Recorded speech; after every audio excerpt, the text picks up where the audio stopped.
1935 में परम पूज्य बाबा साहब ने एवला की धरती से घोषणा की कि मैं हिंदू धर्म में पैदा हुआ, ये मेरे बस की बात नहीं थी, लेकिन मैं हिंदू धर्म में मरूंगा नहीं। और ठीक 21 साल बाद नागपुर की धरती पर 1956 में 14 अक्टूबर सन 1956 को परम पूज्य बाबा साहब ने अपने लाखों अनुयायी के साथ में बौद्ध धर्म की दीक्षा ली। और जिन परंपराओं के कारण, जिस धर्म के कारण इस देश के एक बहुत बड़े हिस्से को गुलाम बनाकर रखा जाता था, उन लोगों के लिए परम पूज्य बाबा साहब ने आजादी के दरवाजे खोल दिए और उनको एक वैज्ञानिक धर्म देने का काम किया, जिसे हम बौद्ध धर्म कहते हैं। लेकिन क्या मेरे समाज के लोग, इस बहुजन समाज के लोग, कितने लोगों ने बाबा साहब की इस बात को माना? एक बार हाथ खड़ा करिए, कितने लोग हैं जो यहाँ पर ये कहते हैं कि हम बौद्ध हैं? ईमानदारी से हाथ खड़ा करिए।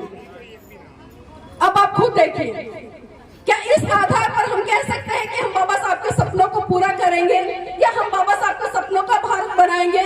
बाबा साहब के दो सपने रहे। पहला सपना था कि पूरा भारत बौद्ध में हो, दूसरा सपना था कि बहुजन समाज का तबका इस देश की सत्ता पर राज करे। लेकिन विडंबना है और दुख होता है, आज भले हम 85-90% है संख्या के आधार पर इस देश में, ना तो आप इस भारत देश को बौद्ध में कर पाए और ना ही इस देश की सत्ता पर काबिज होकर पाए। तो बताइए, क्या हम जागरूक हैं? क्या हम पढ़े लिखे हैं? हम कैसे अनुयायी हैं? एक महान पुरुष ने इतना बड़ा काम कर दिया, उसके बाद में दूसरा महान पुरुष साहब मान्यवर काशीराम जी के रूप में आया, उन्होंने एक बहुत बड़ा कारवार हमें दे दिया। लेकिन ना तो हम लोगों ने उनके कारवार को समझा और ना ही उनकी बातों को समझा। और संविधान में जिस तरह से तमाम हक अधिकार दिए गए, सिर्फ उनका उपभोग तो हमने किया, लेकिन अपनी सामाजिक जिम्मेदारी हमने बिल्कुल भी नहीं समझी।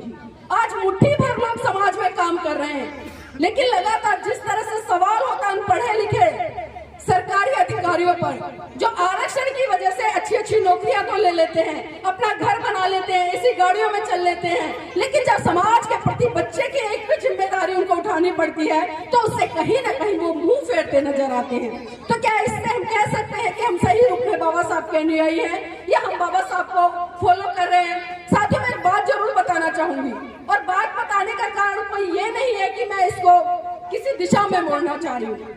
अभी पिछले दिनों उत्तर प्रदेश गोरखपुर में एक बहुत बड़ा आंदोलन हुआ। समाज के तमाम लोगों ने अपने हक अधिकारों के लिए आवाज उठाई। मैं भी वहां पर गई और आपको जानकर आश्चर्य होगा, सिर्फ हमने सरकार से सवाल किए, इससे ज्यादा कुछ नहीं किए। एक पत्रकार होने के नाते मुझे वहां पर अरेस्ट किया गया और झूठा मुकदमा लगाकर 22 दिन लगातार सलाखों के पीछे गोरखपुर जेल में डालने का काम किया। और खाली मैं ही नहीं, मेरे जीवन साथी भी मेरे साथ में थे, और इनके अलावा हम 7 लोग और थे।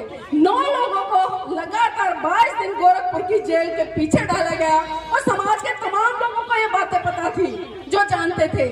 लेकिन दुख मुझे ये हुआ कि किसी भी व्यक्ति ने इतनी जहमत नहीं उठाई कि समाज की बेटी अंदर है, और वो बेटी जो रात दिन समाज के लिए आवाज उठाती है, किसी भी व्यक्ति ने इतना तक पीड़ा या दर्द उसके प्रति व्यक्त नहीं किया। अरे समाज की बेटी अंदर है कि हम उनके हाल चाल ही ले ले, क्या है, किस मुकदमे में गई है, क्या है, क्या बातें हैं। क्योंकि मैंने कहा ना, आज हम बड़े स्वार्थी हो गए, सिर्फ हमने अपने लिए जीना शुरू कर दिया है।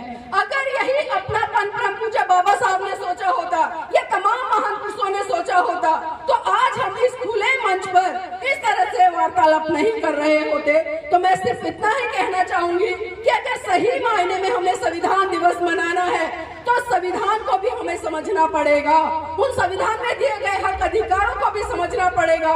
क्योंकि हम हक अधिकार तो अच्छे समझ रहे हैं, लेकिन जो उसके प्रति हमारी नैतिक ड्यूटी होती है, समाज के प्रति जो नैतिक ड्यूटी होती है, या जो हमारे समाज के मिशन मूवमेंट में लगे हुए लोग हैं, उनके प्रति जो नैतिक ड्यूटी होती है, उसको हम कभी भी अच्छे तरीके से समझने का प्रयास नहीं करते। और वही कारण है कि आज हम टुकड़ों टुकड़ों में बंटकर दूसरे लोगों को अपने ऊपर शासन करने के लिए आमंत्रित कर रहे हैं।